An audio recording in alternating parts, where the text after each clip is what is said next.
الحمدللہ وحدہ والصلاة والسلام علی من لا نبی بعد اما بعد فاعوذ باللہ من الشیطان الرجیم بسم اللہ الرحمن الرحیم۔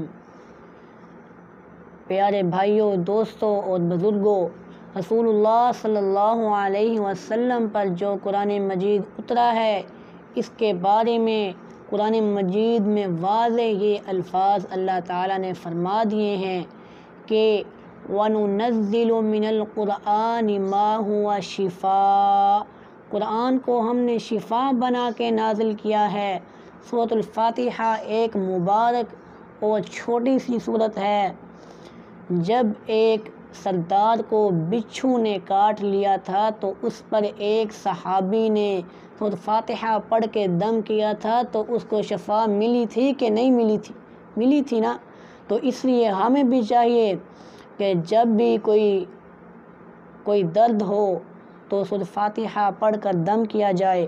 بعض لوگوں کا ذہن ہوتا ہے کہ اس کو اتنی مرتبہ پڑھا جائے، اس کو اتنی مرتبہ پڑھا جائے، تب کہیں جا کر آرام آئے گا، یہ آیت پڑھی جائے یا یہ سورت پڑھی جائے۔ امام ابن قیم لکھتے ہیں کہ قرآن سے شفا لینے والے 3 لوگ ہوتے ہیں۔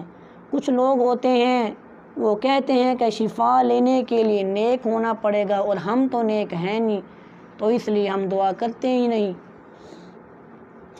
تو یہ محروم لوگ ہوتے ہیں۔ دوسرے لوگ کون ہوتے ہیں؟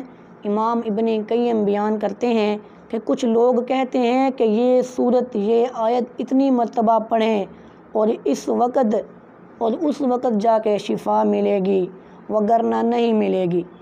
اس کے بارے میں اللہ کے رسول صلی اللہ علیہ وسلم کی کوئی حدیث موجود نہیں ہے۔ ہاں، جس حدیث میں آ گیا ہے کہ سورۃ الفاتحہ صحابی نے پڑھ کر دم کیا تو آرام آ گیا تھا، آپ بھی پڑھ لیں۔ تیسرا سب سے اعلیٰ درجہ ہے کہ جب کہہ دیا گیا ہے کہ قرآن مجید شفا ہے، یقین میرا اور آپ کا بن جائے، پھر جو بھی جس کے لیے بھی پڑھوں گا اللہ تعالیٰ اس میں شفا ڈال دیں گے۔